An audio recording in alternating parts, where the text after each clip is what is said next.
Vayamos a Proverbios 4:23, precisamente, mis hermanos, que es el pasaje que vamos a partir para poder hablar de todo lo demás. Vamos a ir a varios pasajes en Proverbios. La página es 645, pero esto es uno de los proverbios más importantes, o diría yo, que más recordamos. Me gusta más la Reina Valera, los mitos. Estoy acostumbrado a ella, ¿no? Sobre toda cosa guardada, guarda tu corazón. O no sé si porque Vico sí lo cantó en una canción una vez. No sé si recuerda la canción. Yo creo que hay una canción de Vico sí que lo canta. Pero el punto es que yo me memoricé ese texto de la otra versión, pero me gusta de esta versión. Dice, con toda diligencia, guarda tu corazón. Escuchen bien otra vez y mediten conmigo otra vez este pasaje. Con toda diligencia, guarda tu corazón. Voy de nuevo, esa primera parte. Con toda diligencia, guarda tu corazón. Me parece que necesitamos una vez más, un poco más lento. Meditemos en este pasaje, mi hermano. Con toda diligencia, guarda tu corazón, porque de él, o sea, de tu corazón, brotan manantiales de vida. Mis hermanos, ¿por qué sabiduría bíblica para los conflictos o las relaciones? La pregunta que tenemos que hacer no es si a Dios realmente le importa cómo nosotros nos relacionamos y cómo manejamos conflictos.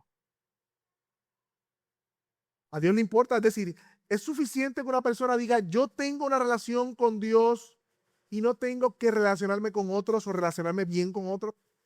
De hecho, en un momento dado de la historia hubo una confusión o hubo un malentendimiento y vinieron a existir este tema de los monjes que se apartaban de la vida común a un monasterio para buscar la presencia de Dios, para conocer más a Dios y malinterpretaron las escrituras creyendo que Dios los estaba llamando a esa vida de apartarse del mundo, ¿no? Separarse y consagrarse. La pregunta sigue siendo igual, mis hermanos. ¿Le importa a Dios cómo nosotros manejamos los conflictos? Yo creo que sí. Yo creo que sí. En Mateo 22:34, apúntelo, no tiene que buscarlo, al 40, los fariseos se agruparon, dice el texto, al oír que Jesús había dejado callado a los saduceos, y uno de ellos, intérprete de la ley, mira lo que le dice. Para poner a prueba a Jesús, le preguntó, Maestro, ¿cuál es el gran mandamiento de la ley? Y Jesús le contestó, amarás al Señor tu Dios con todo tu corazón, con toda tu alma y con toda tu mente. Este es el grande y primer mandamiento. Pero Jesús no lo dejó ahí. Y el segundo es semejante a este. Amarás a tu prójimo como a ti mismo. De estos dos mandamientos, dice el texto, dependen la ley y los profetas. Le preguntan a Jesús por el gran mandamiento y Jesús le da un bono y no deja fuera el segundo mandamiento más importante, amarás a tu prójimo como a ti mismo. De hecho, Jesús dice que de eso depende la ley y los profetas. De esos dos grandes mandamientos. ¿Ha pensado en el peso de eso? Si nosotros leemos los 10 mandamientos, el decálogo, nos damos cuenta que los primeros 4 mandamientos tienen que ver con mi relación vertical con Dios. No tendrás dioses ajenos delante de mí. No harás imagen. No tomarás el nombre del Señor en vano y guardarás el día de reposo. Pero del 5 en adelante tienen que ver con mi relación con mis semejantes. O sea, el 60% de la tabla de la ley tiene que ver con cómo yo me relaciono y el 40% tiene que ver con cómo yo me relaciono con Dios. ¿Están viendo el peso que la ley, la palabra de Dios le da a nuestras relaciones? Permítame un pasaje más que es aún más contundente. Primera de Juan 4:19 dice, nosotros amamos porque Él nos amó primero. Mira cómo dice Juan. Juan no tiene pelos en la lengua. Si alguno dice, yo amo a Dios y aborrece a su hermano, es un mentiroso. Sin miedo.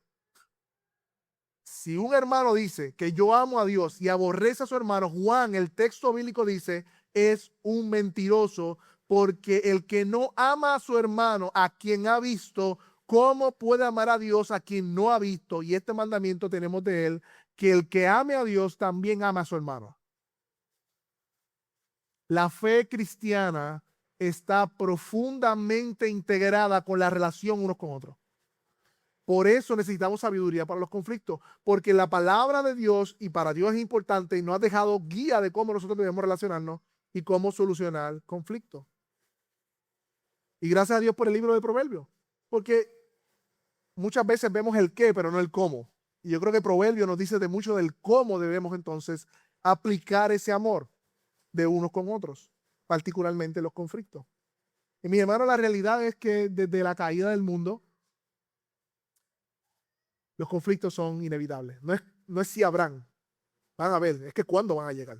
Esa es la pregunta que tenemos que decir. ¿Cuándo va a aparecer un conflicto entre yo y mi esposa, entre yo y mi hermano, entre yo y mi compañero de trabajo, entre yo y mi jefe? Los conflictos van a aparecer porque estamos en un mundo caído. Desde Génesis 3 en adelante, y la Biblia es bien clara. Tan pronto pasamos la caída, capítulo 4, ¿qué sucede? Dentro de la familia, un hermano asesina a otro. Si eso no nos dice de entrada cuán quebrado está el mundo y que los conflictos son inevitables, no sé qué más nos va a decir. Por envidia, un hermano mata al otro en la cuarta página de la Biblia. Tan pronto ocurre la caída. Además, mis hermanos, lo hemos experimentado. La Biblia es clara, pero también la experiencia nos dice, porque mis hermanos, al menos reportado, hay 500,000 homicidios intencionales al año. Mínimamente reportados. Imagínate los no reportados, ¿cuántos son? Un hombre o una mujer intencionalmente matando a otro. Más de 500,000 al año. En solamente Estados Unidos, en el 2021, se registraron más de 700,000 divorcios, mis hermanos. Y se cree que cerca de 840 millones de mujeres han sufrido violencia física o violación de otro tipo. Y sin hablar del maltrato a los niños y sin hablar de los problemas que no están reportados. Mis hermanos, este mundo está profundamente quebrado por el pecado y nuestras relaciones también lo están. Pero Dios, por medio de su Espíritu Santo, cuando nos salva, nos hace nacer de nuevo y comenzamos a vivir las realidades del nuevo mundo en este mundo caído. Por lo tanto, la forma en que vivimos en este mundo caído es distinta a como el mundo vive y los principios para relacionarnos y solucionar conflictos son distintos. Y aquí hay un punto crucial, mi hermano, ahora que vamos a entrar a este pasaje y estos textos. Mi hermano, así como el orden de los mandamientos nos dice que primero hay una relación con Dios que fluye en relación a nosotros, los primeros 4 hacia Dios, los últimos 6 hacia los otros. De la misma manera, cuando vengamos a este pasaje, no se trata, como dije ahorita, de los 10 pasos para ser una buena persona, ni los 10 pasos para tener amigos. Se trata de que yo me relaciono con los demás debido a mi relación de temor que tengo con Dios. Es decir, debemos cuidarnos del moralismo que se parece a la ética cristiana, porque el moralismo no nace del temor del hombre, del temor de Dios, sino del temor del hombre. Es decir, mis hermanos, nosotros podemos acercarnos a esto. Por ejemplo, vamos a ver, domina tu enojo. Vamos a hablar de dominar el enojo. Podemos acercarnos de manera moralista. Hay muchas personas que no son creyentes, que van camino al infierno, que dominan el enojo. Eso no quiere decir que glorifican a Dios por lo que hacen. Hay muchas personas, por ejemplo, vamos a hablar de que controlan bien su lengua, no ofenden a los demás. Pero eso no quiere decir que glorifican a Dios cuando lo hacen. Porque el moralismo se parece externamente a la ética cristiana. La diferencia está en que el creyente lo hace porque teme y ama a Dios y busca su gloria, y el moralista lo que busca es la bien y la opinión buena de los hombres y construir su escalera al cielo.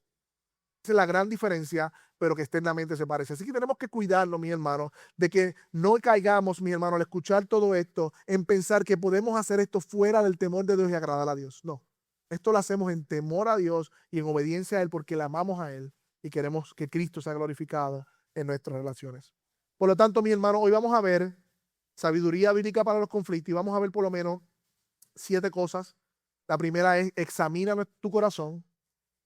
La segunda es: domina tu enojo. La tercera es: controla tu lengua.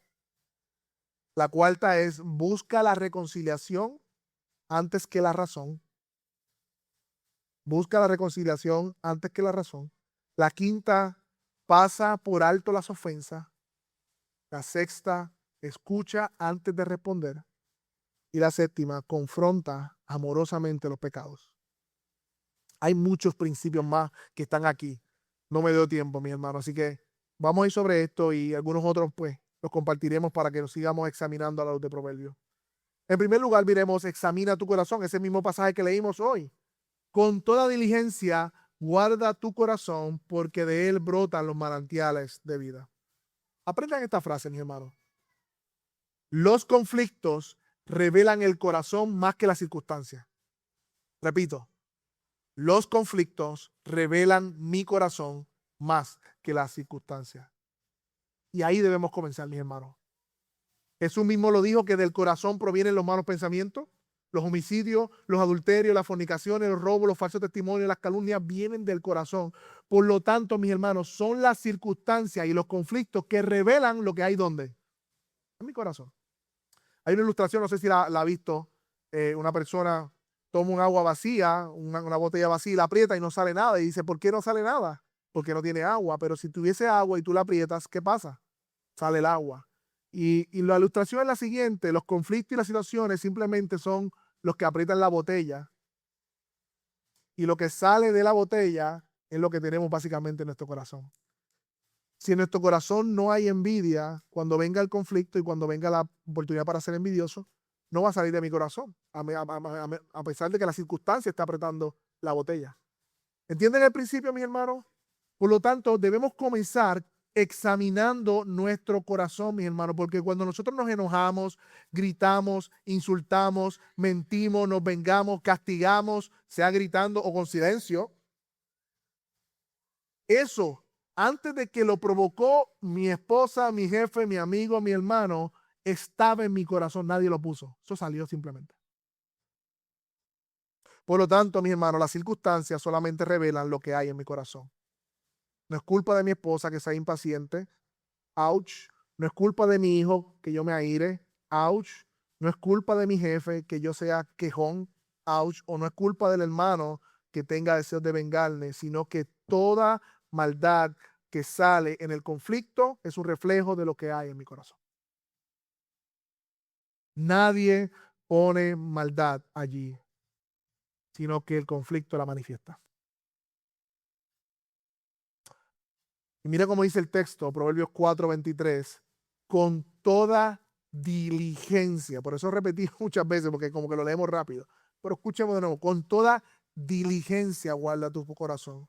Esa palabra diligencia, o con toda diligencia guarda, se traduce custodea o vela o protege, es como un custodio.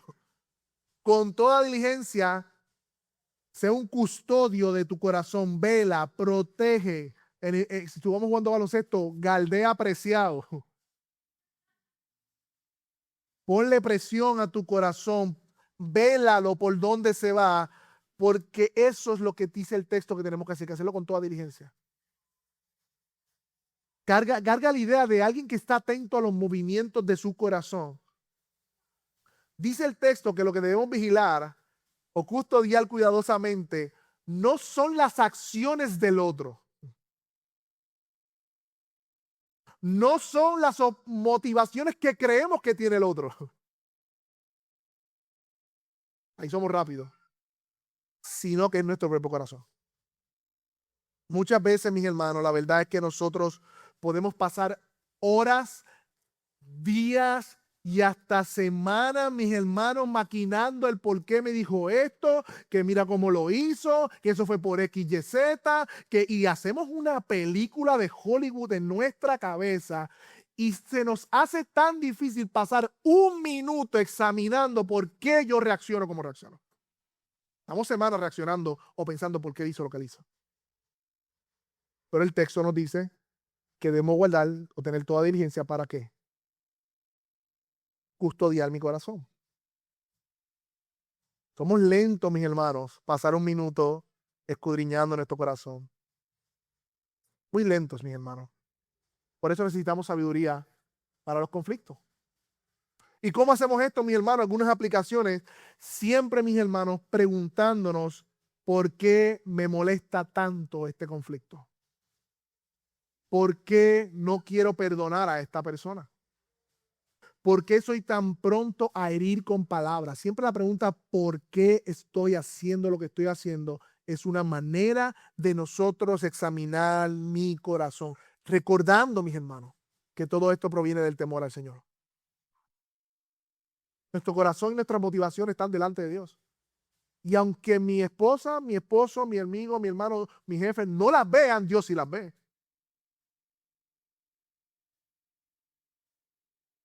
Debemos comenzar con una examinación sincera. Y puede ser, mis hermanos, que necesitemos ayuda. Como somos tan ciegos para nuestros propios pecados, necesitamos ayuda. Y quizás, mis hermanos, y aquí de hecho es un problema del orgullo en no tener sabiduría, porque el orgulloso no pide ayuda. Por eso predicamos que el mayor enemigo de la sabiduría, ¿cuál es? El orgullo. Porque el orgullo no puede admitir que está mal, uno, y segundo, que busque ayuda. Pero necesitamos ayuda para discernir nuestro corazón. Mi hermano, puede ser que haya pecado en el otro lado de la ecuación, en este conflicto. Puede ser que tu esposo realmente haya pecado contra ti. Puede ser que este hermano o hermana haya pecado contra ti. Claro que sí. Pero si el pecado del otro, si la falta del otro revela pecado en tu propio corazón, ese es un buen examen que tenemos que hacernos a nosotros mismos. En vez de acusar al otro, debo, antes de restaurar esta relación, lidiar con mi propio corazón. ¿Ven el punto? En vez de mirar la pajita del hermano, miremos el tronco en nuestro ojo. Porque la paja del hermano es real, pero reveló el orgullo de nuestro corazón, que es el tronco que está ahí. ¿Ven el punto? Mis hermanos, Dios está más interesado en tu santificación que en tu comodidad. Dios está más interesado en tu santificación que en tu comodidad. Otra forma en que podemos crecer en esta área de examinar nuestro corazón, ve la soberanía de Dios en todo conflicto. Ve la soberanía de Dios en todo conflicto. Si yo preguntara, ¿Dios es soberano? ¿Lo cantamos ahorita? Claro que sí. Si no, yo preguntara, ¿Dios gobierna por medio de su providencia toda nuestra vida? Amén. Dios ha prometido que todo opera para bien para aquellos que le aman. Amén, ¿verdad? Pues si Dios es soberano, Él gobierna nuestra vida en su providencia y todo obra para bien para aquellos que le aman. Y si Dios es veraz, entonces podemos estar tranquilos. No tenemos que desesperarnos cuando venga el conflicto, porque no está fuera de su providencia. Y de alguna manera ese conflicto obra para bien en nuestra vida. Tenemos que pedir en oración, mis hermanos, sabiduría para ver con claridad lo que Dios está obrando y haciendo por medio de los conflictos de nuestra vida. Pero para continuar, mis hermanos, aplicando correctamente los principios de sabiduría, debemos conseguir, mis hermanos, debemos comenzar reconociendo que el problema comienza en nuestro corazón, pero veamos en segundo lugar o en tercer lugar, la sabiduría bíblica para los conflictos también implica el dominar el enojo. Vayan conmigo a Proverbios 14, 17. Vayan conmigo a Proverbios 14, 17.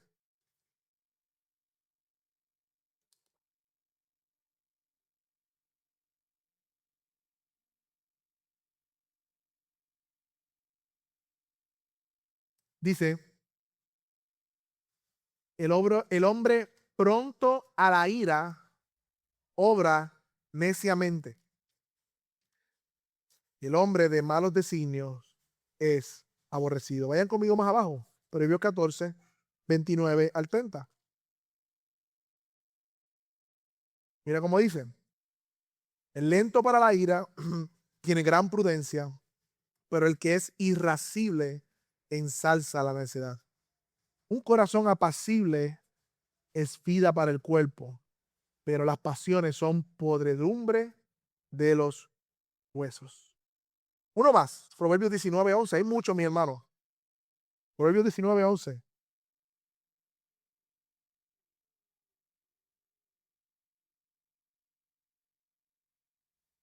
La discreción del hombre le hace lento para la ira y su gloria es pasar por alto una ofensa. Mi hermano, la definición del enojo es la siguiente. Es una emoción natural, pero escuchen bien, y es una respuesta defensiva que surge cuando percibimos una injusticia, una amenaza o un límite cruzado.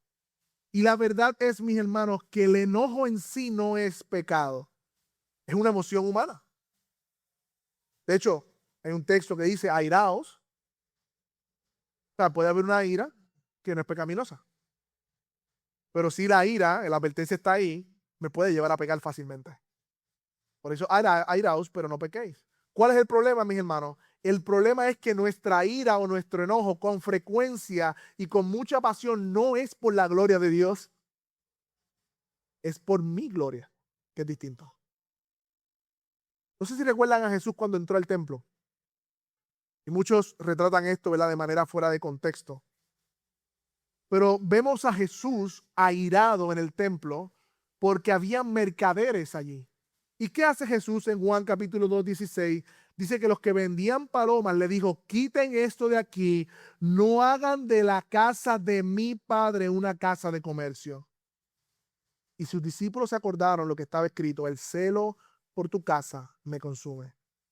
Lo que vemos en este pasaje, mis hermanos, es que Jesús estaba airado, estaba enojado, viró las mesas, los animales se fueron, sacó a los vendedores, pero su enojo fue un enojo santo porque la causa de su enojo era la gloria de su Padre, no era ni siquiera su propia gloria.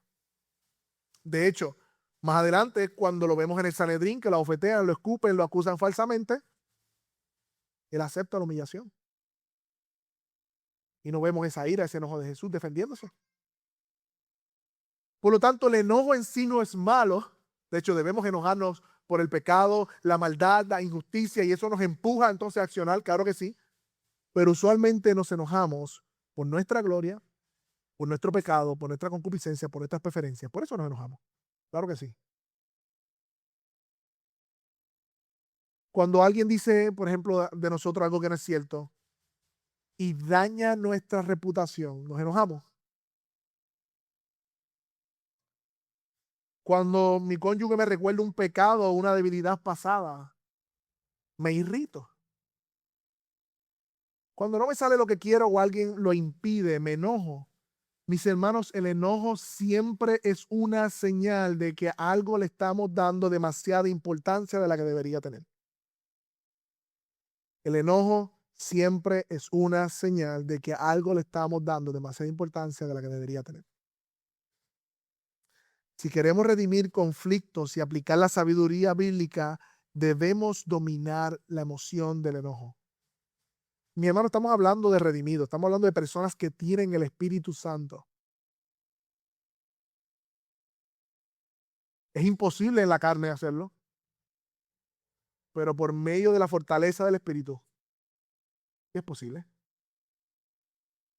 Porque mi hermano, el enojo no dominado es una fuente de muchas necedades y pecados e imprudencias. Y más que resolver los conflictos y redimirlos para la gloria de Dios, los empeora. Los empeora. Así que, mis hermanos, el sabio no niega el enojo como forma aplicativa, sino que por el poder del Espíritu lo somete y lo gobierna. Lo primero que tenemos que hacer, mis hermanos, para poder hacer esto es reconocer si tenemos problemas con el enojo y examinar nuestro corazón. Debemos examinar el por qué, no el por qué me enojé porque lo que hizo el otro, sino por qué me molesta tanto eso a mí. ¿Qué ídolo tocó? ¿Qué ídolo tocó? Hay cosas que a una persona le molesta y a otras no. Usualmente está relacionado a los ídolos, a lo que valoramos. Tocó a tu hijo. A mamá. Menospreció a tu niño. Nadie se meta con mi hijo. Y por ahí el enojo y empezamos. Definitivamente defendemos a nuestros hijos, pero cuidado. No hagamos de nuestros hijos un ídolo que nos lleven a pecar. ¿Por qué me molesta tanto? Lo segundo que podemos hacer es llevar nuestro enojo a Cristo. Escucha la voz del Señor que te dice, aprende de mí, que yo soy manso y humilde de corazón y hallarás descanso. Podemos venir en oración, Señor, mira, yo necesito, Padre, que tu hijo, que yo tenga el carácter de tu hijo, entrego este enojo, ayúdame con mi enojo. Ora al Señor, entrega eso al Señor. Y de nuevo, confiesa y busca ayuda. En ocasiones necesitamos ayuda, caminar con alguien que nos lleve a cuenta. Si queremos, mis hermanos, solucionar el conflicto de manera sabia y bíblica, necesitamos la sabiduría de la Biblia. Otro principio, mis hermanos, de sabiduría, muy atado al de enojo, es controla tu lengua. Controla tu lengua. Se los dije que hoy iba a ser bastante práctico y aplicativo. Y no son los 10 pasos para ser mejor persona. Son cómo nosotros aplicamos el fruto del Espíritu a nuestra vida, en nuestros conflictos. ¿O no estamos haciendo otra cosa? ¿Cuál es el fruto del Espíritu? Amor, gozo, paz, benignidad, fe, mansedumbre, templanza, dominio propio. Esto es lo que estamos haciendo mediante la palabra. Próximo, controla tu lengua, Proverbios 15:1. Vaya conmigo. Proverbios 15:1. Y esta es clásica, pero está ahí. La suave respuesta aplaca la ira, dice una versión, pero dice aparta el furor. Pero la palabra hiriente hace subir la ira. Mis hermanos, nuestras palabras están muy cerca de la abundancia de nuestro corazón. Por eso, mis hermanos, el enojo y la lengua están relacionados. Porque la lengua dice lo que el corazón controla. Es decir, si mi corazón está controlado por el enojo, hay maldad en mi corazón, yo con mis palabras voy a reflejar lo mismo. En ese contexto, mis hermanos, en vez de redimir el problema, lo empeoro con mis palabras. Somos expertos haciendo eso, ¿no? Somos expertos haciéndolo. Mira cómo dice el texto, la suave respuesta aparta el furor. La palabra o la raíz de la palabra es gentil y tierna. Con enojo es imposible hacer eso, mi hermano. A menos que lo hagamos sarcásticamente, ¿no? Ay, bendito, ¿te molestó? Ay, bendito, lo siento mucho por herir tus sentimientos. Qué sarcásticos somos. Mi hermano, el sarcasmo es pura maldad. Es pura maldad de los conflictos. Son palabras bien pensadas para acuchillar a nuestros semejantes. Para intencionalmente hacerlo sentir mal.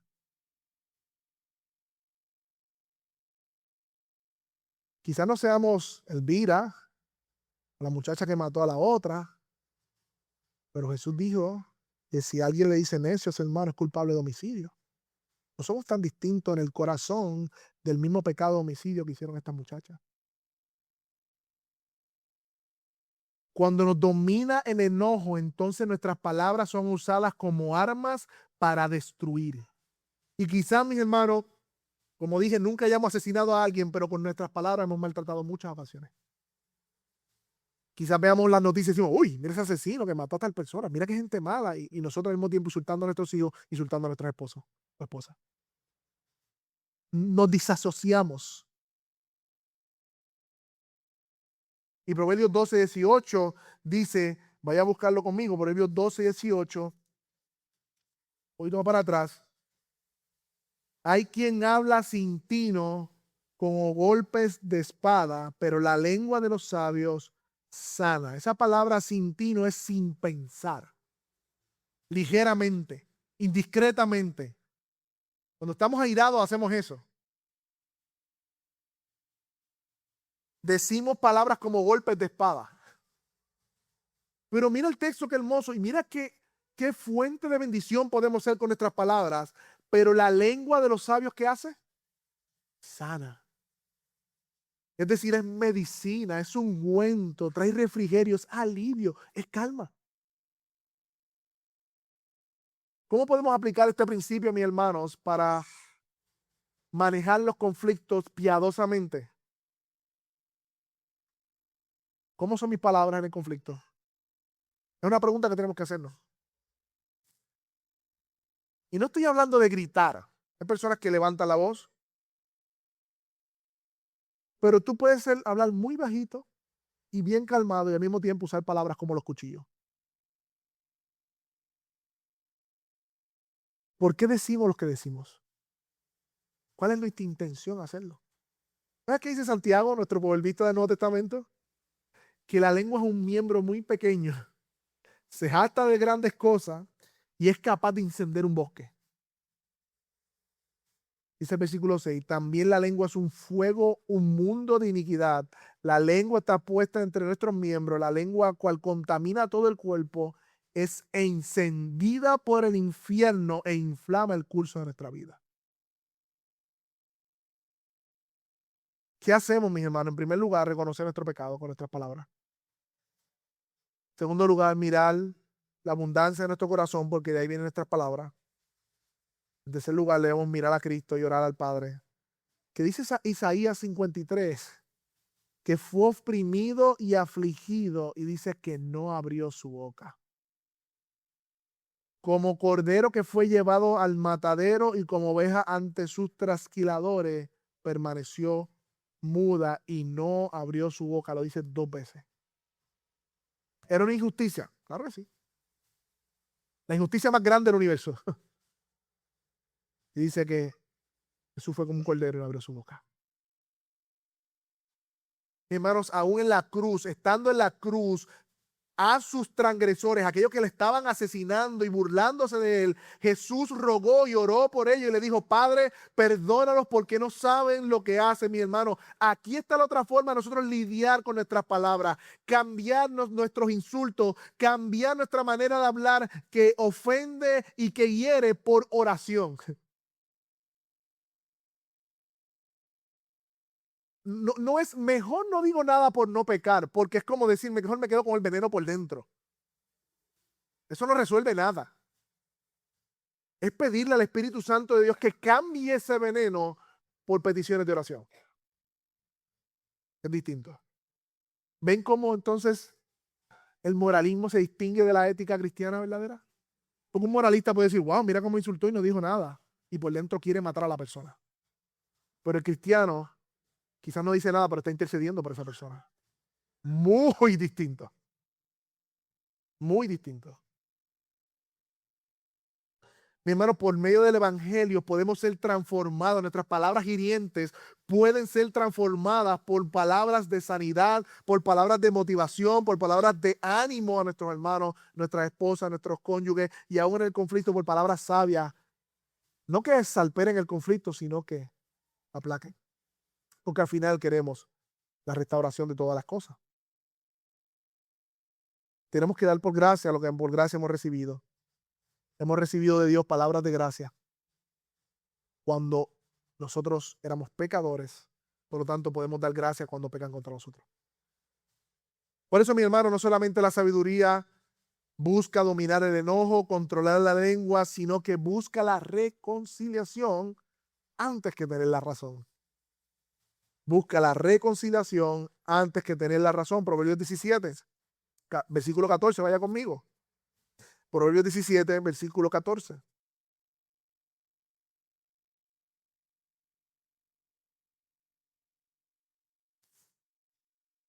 Mira cómo dice. El comienzo del pleito es como el sortal de las aguas. Deja pues la riña antes de que empiece. Proverbios 20, versículo 3. Mira lo que dice. Es honra para el hombre evitar las discusiones, pero cualquier, ¿qué? Pero cualquier se enredará en ellas. Cualquier necio se enredará en ellas. Mi hermano, nosotros vivimos una cultura que nos enseña que el objetivo del conflicto es demostrar quién gana y quién tiene la razón. No importa entender, no importa restaurar, lo importante es ganar la discusión. Mi hermano, y aquellos que están debatiendo en Facebook todavía, el día, yo estuve en esos lares un tiempo, el día en que yo vi un comentario de una discusión, sea teológica o de cualquier tipo, en las redes sociales, en donde el otro diga, tiene la razón, me equivoqué, mi hermano, ese día es un día de milagro y portento. Nadie va a las redes sociales a escuchar, va a discutir. Nadie. Nadie, mis hermanos. Pero el evangelio cambia el propósito de los conflictos. No es ganar o tener la razón.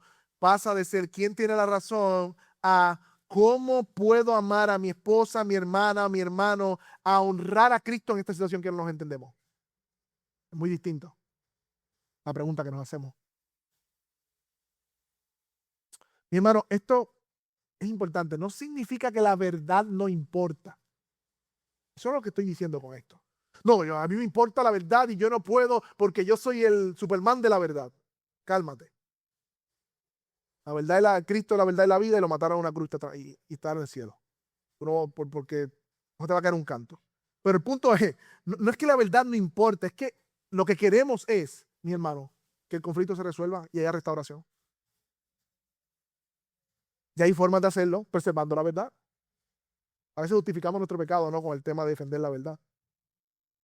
Por lo tanto, mis hermanos, siempre la pregunta debe ser nuestro conflicto, si Cristo fue honrado en cómo lo resolvimos. Esto cambia por completo la posición que tomamos en el conflicto, en una diferencia entre mi esposa y yo, entre mi hermano y yo, o cualquier otra persona. Porque me saca a mí de la ecuación y pone a Cristo como el centro de la ecuación, y entonces buscamos no ganar la discusión, sino que Cristo sea glorificado. El texto dice, nos llama a que dejemos la riña antes que empiece. En otras palabras, no te pongas de protagonista aquí en la riña. Suelta el corazón, en tu corazón ese asunto y entrégaselo al Señor. De hecho, Proverbios 18, 19, mira lo que dice, vaya conmigo. 18, 19. ¿Tú sabes cuál es el problema? Muchas ocasiones, y aquí el texto lo dice. Porque el hermano ofendido es más difícil de ganar que una ciudad fortificada. Y los pleitos son como cerrojos de fortaleza. Mi hermano, en un conflicto, en un problema, hay una parte ofendida. Tú tienes que ser intencional en cómo vas a abordarlo. Yo tengo que ser intencional en cómo voy a abordarlo. No es buscar ganar, mis hermanos, es buscar honrar a Cristo en esa dificultad. Y nosotros, mis hermanos, somos chismines por naturaleza. Somos chismines. Nos ofendemos con facilidad. Es la realidad. Somos chismines por naturaleza. Y ponernos a querer tener la razón va a entorpecer el proceso de la reconciliación. Por ejemplo, mis hermanos, ¿cómo aplicamos este principio en nuestros conflictos? Antes de hablar, pregunta cuál es tu objetivo con esa conversación que vas a tener. Yo tengo que hablar con mi esposa hoy porque esto que ella hizo, ella sabe que está mal, yo la voy a poner en su sitio. Yo voy a hablar con mi esposo hoy porque él me ofendió, bebé. ¿Cuál es el objetivo con la conversación que tú vas a tener? Es una buena pregunta para hacernos antes de tener la conversación. Porque muchos entramos a las conversaciones con los propósitos equivocados. No venimos ni siquiera a entender, escuchar por qué hizo lo que hizo y buscar la reconciliación. Venimos a convencer de que él está mal o que ella está mal. Eso es lo que queremos. Queremos ganar el debate.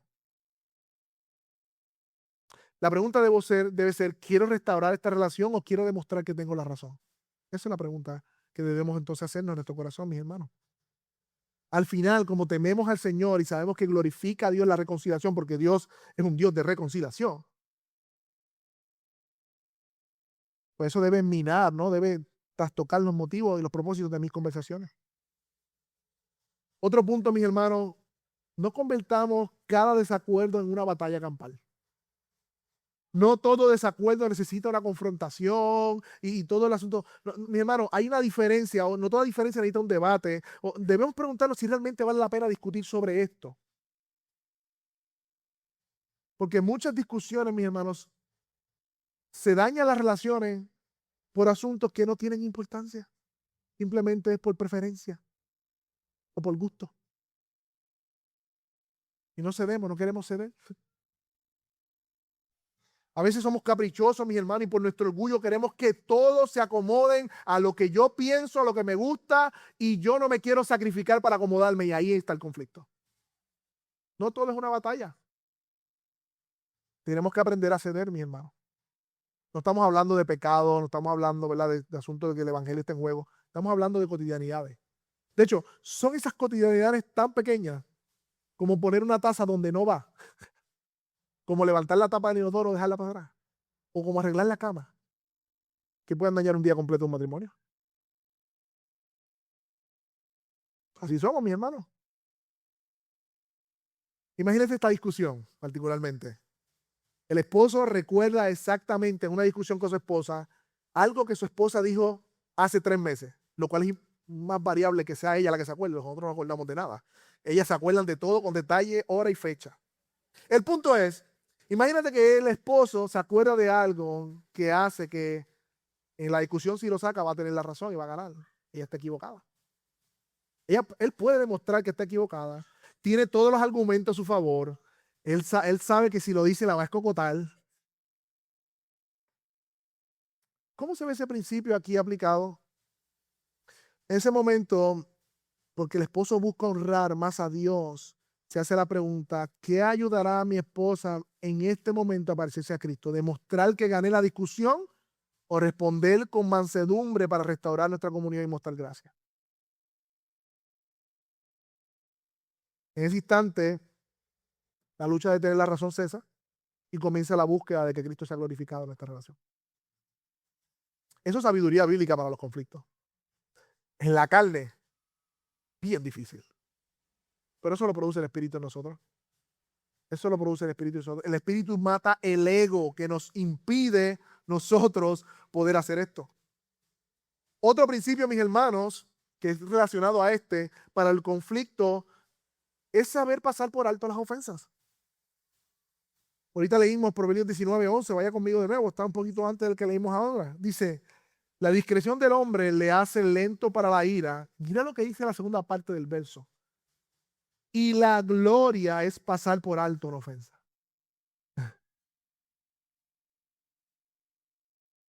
Nosotros pensamos que se nos va a caer un pedazo si no nos defendemos. Mi hermano, cuando dice pasar por alto o dejar pasar, es dejar pasar. No es guardarlo para luego decir como un alma de, no, ¿tú te acuerdas hace 2 semanas que tú me hiciste? No dije nada, ahora te lo voy a decir. Ahí no estamos pasando por alto la ofensa. De hecho, pasar por alto en el verbo es un verbo no pasivo, parecería que es pasivo, es un verbo activo. Es una decisión activa y estratégica que requiere la intencionalidad de nuestro corazón. Y me gustó este comentario, mis hermanos. El mundo está tan lleno de estímulos que saber ignorar es un superpoder. Y mis hermanos, no estamos hablando de ignorar lo pecaminoso. No estamos hablando de ignorar de, a mí no me importa lo que él diga, porque cuando tú dices eso realmente te importa mucho. No estamos diciendo es ignorar pecaminoso. Estamos hablando de ese extender gracia sobre esas ofensas y hacerlas y pasarlas por alto. Extender gracia, misericordia. Mi hermano, este pasar por alto tiene que ver con nuestra identidad en Cristo, de modo tal que su gracia nos capacita para no convertir la mínima ofensa en algo personal, porque yo estoy completo, seguro y satisfecho en Cristo. Cuando hay inseguridad de Cristo y mi seguridad está en otras cosas, no podemos dejar pasar una porque esa es mi seguridad. Pero cuando yo estoy completo y satisfecho en Cristo, puedo pasar la ofensa, dejarla pasar.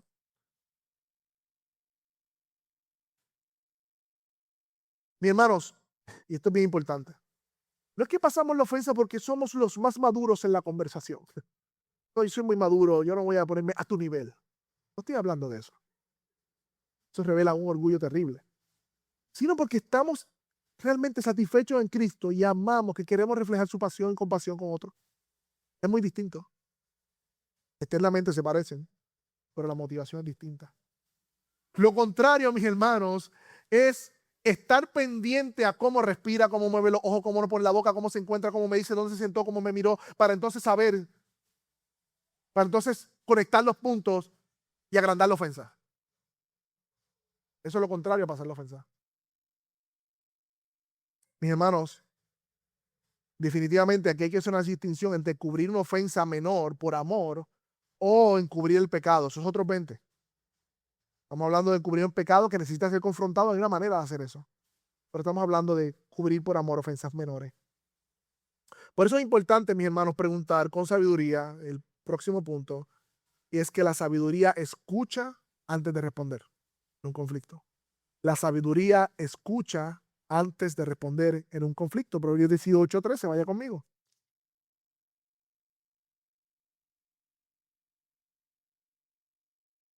Un pasaje bastante fuerte,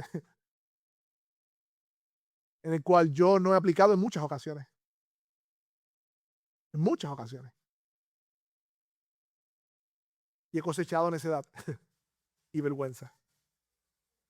El que responde antes de escuchar cosecha necedad, vergüenza. Uno de los errores más comunes, mis hermanos, en un conflicto es responder antes de entender lo que está pasando. Observe el proverbio que dice que es necedad. ¿Por qué? Porque una persona sabia entiende que nunca posee todo el conocimiento del conflicto. Y generalmente nosotros conocemos una parte de la historia, nuestra versión, nuestra interpretación y cómo me hizo sentir a mí. Esa es la parte de la historia que conocemos en los conflictos. Pero rara vez conocemos lo que está ocurriendo realmente en el corazón del otro. Y sin embargo, muchas veces llegamos a conclusiones antes de hacer una sola pregunta. Sí, así somos. Necesitamos sabiduría para los conflictos. Y la Biblia nos las da.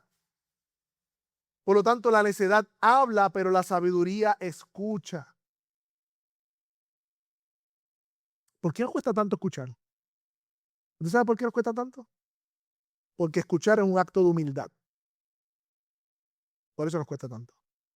Escuchar es un acto de humildad. Porque estamos con escuchar. Cuando yo escucharnos así, dale, dime. No estamos hablando de ese escuchar. Estamos hablando de un corazón sincero que quiere escuchar y entender. Escuchar es un acto de humildad porque escuchar es, esa acción dice, tal vez yo no tengo toda la historia y puedo estar equivocándome. Quizá yo estoy interpretando mal la situación y quiero entenderte a ti. Es un acto de humildad y nos cuesta escuchar. El orgullo interrumpe porque sabe. El orgulloso sabe. Es pronto para interrumpir, es pronto para hablar. Mientras que la humildad pregunta. No escuchamos porque nuestro corazón ya decidió también quién tiene la razón antes de escuchar. No escuchamos porque ya nosotros sabemos quién tiene la razón del conflicto. Nosotros, claro. No todo debe responderse al momento, mis hermanos. Debemos escuchar.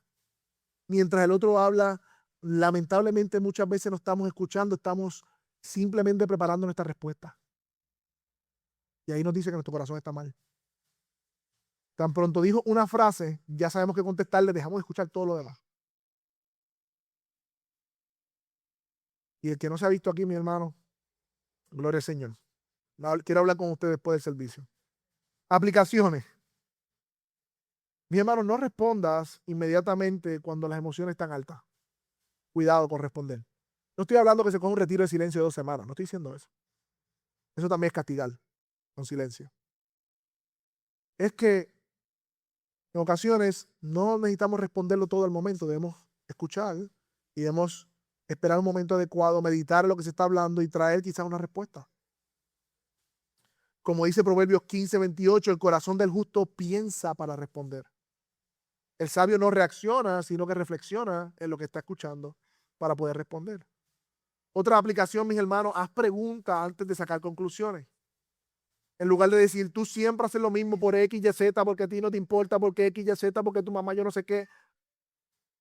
Mi amor, ayúdame a entender qué ocurrió. A ver si yo entendí bien. Puedo estar equivocado. ¿Esto fue por esto? Haz preguntas. Haz preguntas antes de sacar conclusiones. ¿Hiciste esto porque tú pensaste esto? ¿Tu intención era esta? Qué difícil, ¿verdad? Para nosotros. Esta parte me acuchilló, mis hermanos. En el buen sentido. Mi hermano, nosotros somos complicados y muchas de nuestras relaciones se destruyen porque confundimos nuestras interpretaciones con los hechos, que es distinto. Muchas veces confundimos nuestras interpretaciones con los hechos y eso es un gran problema. Y dejamos de ver los hechos tal cual son y comenzamos a interpretar los hechos según cómo nos sentimos y como nosotros pensamos que fueron. Pero las preguntas honestas y sinceras y humildes nos librarán de muchos conflictos, mi hermano, a la hora de escuchar. Y nos llevarán a la redención bíblica de nuestros conflictos. Otra aplicación, mis hermanos, es no atribuir motivos que no puedes conocer. Solamente Dios conoce el corazón.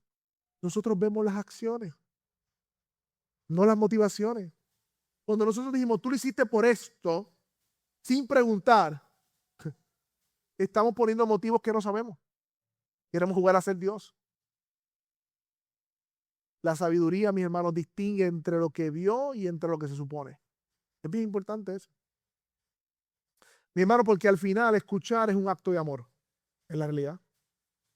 Porque requiere tiempo, paciencia y humildad, y es lo que tanto carecemos. Es lo que tanto carecemos. Jesús nunca escuchó de manera superficial, él oía las palabras, pero también discernía el corazón de los que hablaban. Y nunca respondió precipitadamente, sino que siempre fue sabio. Respondió a Nicodemo, a la mujer samaritana, a los fariseos cuando le hacían preguntas para ponerle a prueba. Jesús respondió con perfecta sabiduría porque no estaba dominado por el pecado del orgullo y la necedad, sino que era sabio en su respuesta. Temía al Señor. Y como dicen por ahí, por algo Dios nos dio dos orejas y una boca. O como lo diría Santiago, mi favorito, saben mis hermanos, cada uno sea pronto para oír, tardo para hablar, tardo para irarnos. Hacemos lo contrario, somos pronto para irarnos, pronto para hablar y tardo para escuchar. Pero mis hermanos, este último principio es importante. La sabiduría en los conflictos también se ve cuando confrontamos con amor, cuando es necesaria la confrontación. Mira lo que dice Proverbios 27, 5 al 6, vaya conmigo.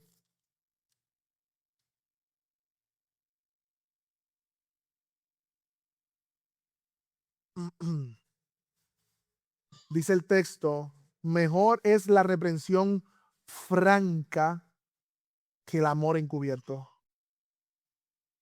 Fieles son las heridas del amigo, pero engañosos los besos del enemigo. Más adelante, Proverbios 28, 23, vaya conmigo. El que reprende al hombre hallará después más favor que el que lo lisonjea con su lengua. Mis hermanos, evitar o redimir los conflictos para la gloria de Dios no es el sinónimo de desobedecer el llamado que tenemos de amonestarnos unos a otros. De hecho, la sabiduría diabólica que dice Santiago es la que te dice, no digas nada al hermano cuando ves que esté pecando. Pero Proverbio nos enseña exactamente lo contrario. Claro que hay ofensas que el amor cubre, menores, pero hay pecados que el amor confronta, como vimos en Proverbios 27, versículos 5 y 6. Así que la sabiduría consiste en discernir cuándo es una ofensa que pasar, pero cuánto es un pecado que confrontar. Y mi hermano, este es uno de los puntos donde la sabiduría bíblica choca frontalmente con la cultura contemporánea, donde el valor supremo es cada cual vive su vida, no te juzgues, no te metas en la vida de nadie, ¿quién eres tú para decirme lo que tengo que hacer? Esos son los versos bíblicos o los versos diabólicos, por decirlo de una manera, de la cultura de este mundo. Pero el texto bíblico nos enseña que es mejor la reprensión franca que el amor encubierto. Mi hermano, la Biblia nos presenta una visión completamente diferente de la vida contraria al mundo. No somos individuos aislados, somos un cuerpo, somos una familia, miembros unos de los otros. Por eso el amor verdadero no es indiferente al pecado de mi hermano. El amor bíblico no ignora el pecado. De hecho, Dios nos ama demasiado como para dejarnos en pecado. Y nosotros imitamos su amor cuando nosotros igualmente reprendemos a nuestros hermanos en amor. Como dice por Hebreos 12, que el que Dios ama, disciplina. Si Dios nos confronta por amor, ¿por qué nosotros pensaríamos que amar significa nunca confrontar? Recordemos que el amor sin verdad es permisividad, pero la verdad sin amor es destrucción. Hay una persona que dice, yo soy así, yo digo la verdad en la cara a quien sea. Eres un destructor. Eres un necio o una necia. Porque la verdad sin amor destruye. Pero hay otros que dicen, no, yo no me meto en la vida de nadie, cada cual con su vida. Pues realmente tú no amas. Porque el amor sin verdad es permisividad. Debemos mantener esa tensión, mis hermanos. Y el punto es cómo aplicamos sabiduría bíblica en la confrontación. En primer lugar, mis hermanos, debemos examinar nuestro corazón. Siempre empezamos con el corazón. Antes de señalar el pecado de otro, debemos preguntarnos con qué espíritu yo voy a trabajar con mi hermano o mi hermana. Gálatas 6:1 dice, restáurelo con espíritu de mansedumbre, mirándote a ti mismo, no seas que tú también seas tentado. Es decir, tú estás en la misma condición que él. Tú no estás por encima de él porque tú no tienes el pecado que él ha manifestado. No, no, tú también eres pecador. Tú tienes que ir bajito con él o con ella. Un espíritu de mansedumbre. Y la forma de hacerlo más efectiva es orando primariamente por ese hermano o esa hermana antes de confrontarlo. Pidiendo el amor a Dios por este hermano o esta hermana, orar por él. Lo segundo que debemos hacer es hablar directamente con la persona. Y parecería como tonto esta segunda aplicación, pero claramente Mateo nos dice que si alguien peca contra ti, la primera audiencia es la persona que pecó contra ti. Esa es la primera audiencia. Esto protege la dignidad y el valor y la imagen de Dios en esta persona. Por lo tanto, si ves el pecado en tu hermano, no hagamos Mateo 18 al revés, dilo a la iglesia. No. Ve y tú y tu hermano estando solo. Pero empezamos al revés, decimos dilo a la iglesia. Ni siquiera el hermano lo sabe la iglesia. Qué mala costumbre hemos aprendido. Debemos arrepentirnos, mis hermanos, de esas costumbres pecaminosas y aprender los caminos de Dios. Tú aparte con tu hermano. ¿Qué le importa al otro hermano si tú viste esa ofensa? Ve con él. ¿Y qué sabes tú si es una percepción equivocada y estás dañando el testimonio de tu hermano con otro? Somos así. Somos descuidados con esos puntos, mi hermano. No, debemos ser cuidadosos. Él quiere la imagen de Dios, es un hijo de Dios, o una hija de Dios. Por eso en privado. Ahora, claro, cuando en privado hay rebeldía se trae un testigo. Cuando Dios protege la dignidad, nosotros no podemos entonces andar desprotegiendo la dignidad del hombre en la iglesia. Tampoco, mis hermanos, digamos indirecta, ni versos locos por WhatsApp, ni los estados estos que son de indirecta en Facebook, ¿no? No, mis hermanos. El chisme destruye, pero la confrontación restaura. ¿Tú tienes algo que decirle a una persona? Díselo. En amor, ¿no te atreves? Ora al Señor entonces. Quizás no eres tú la persona que te lo va a decir.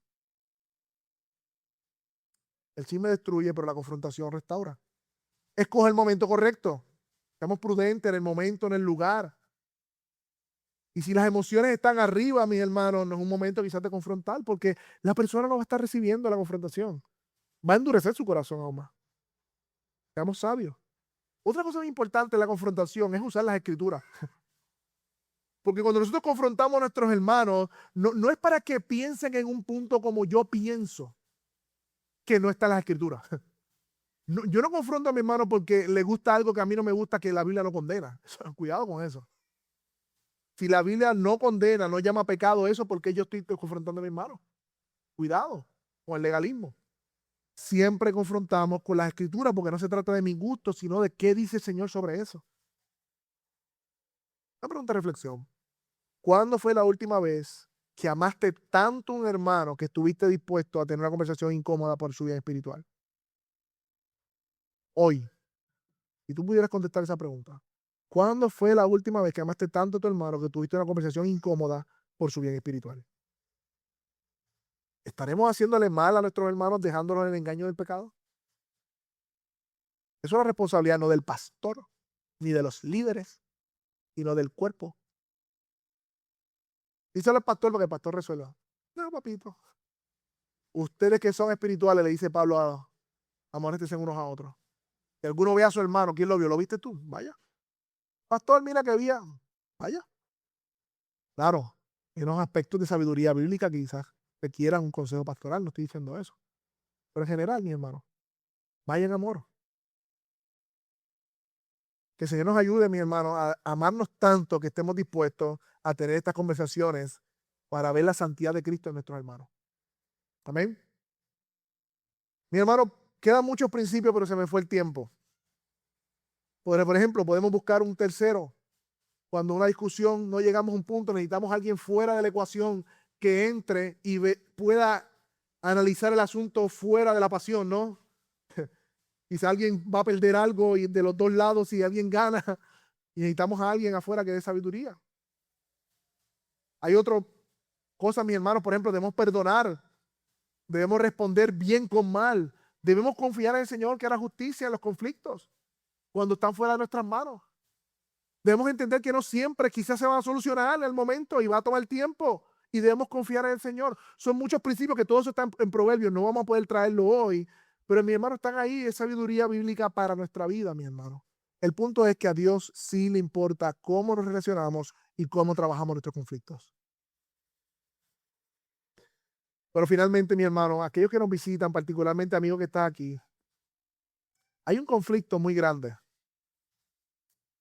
que si aún no estás en paz con Dios, ese es tu mayor conflicto ahora mismo. Y la única manera, amigo que estás aquí, que no ha venido a Cristo en arrepentimiento y fe, estar en paz con Dios por medio de su Hijo Jesucristo, es aceptando lo que hizo Jesús en la cruz para el perdón de tus pecados como un regalo, mis hermanos.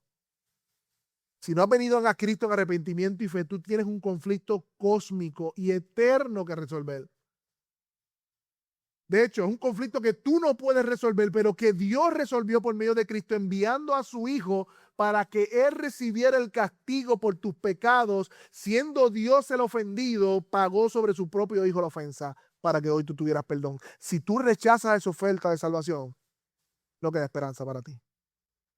Así que de todos los conflictos que podamos tener en nuestra vida, este es el más importante.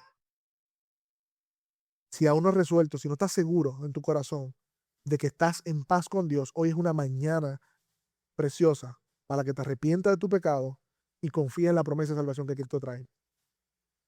Y dejarás de ser enemigos de ira o de Dios, o hijos de ira, para ser hijos de Dios. Amén. Oramos al Señor. Padre, gracias por este tiempo. Gracias por tu palabra que trae sabiduría para nuestra vida, Señor. Reconocemos, Señor, que cada una de las cosas que sucede en nuestra vida provienen de tu mano, Señor. Y la vida, Señor, sabemos que va a estar llena de conflictos, de problemas, porque somos pecadores o porque no estamos libertados de la presencia del pecado, aunque sí de su dominio. Oh, por eso te rogamos a ti, Señor. Clamamos en esta mañana, Señor, que nos deje el carácter de Cristo. No hicimos otra cosa que ver en todos estos proverbios, oh Dios, el carácter de Cristo, que no fue dominado por el ojo, que Cristo habló palabras de sabiduría. Oh Señor, que Cristo lo vimos, Señor, reconciliando y aún, Señor, su propia vida es un reflejo de morir para ganar la restauración de la relación contigo. Que vemos, Señor, como pasaste por alto nuestras ofensas a perdonarlas en Cristo. Señor, que vemos, Señor, que como nos ama, nos confronta. Todo lo que hemos visto aquí, Señor, es un reflejo de tu evangelio en nuestra vida. Te ruego que nos ayudes a vivir conforme a tu palabra, Señor. Somos débiles, somos frágiles. Cada uno de los que estamos aquí hemos pecado de diferentes maneras. Ayúdanos a vivir en tu palabra por medio de tu Espíritu Santo. En nombre de Jesús. Amén.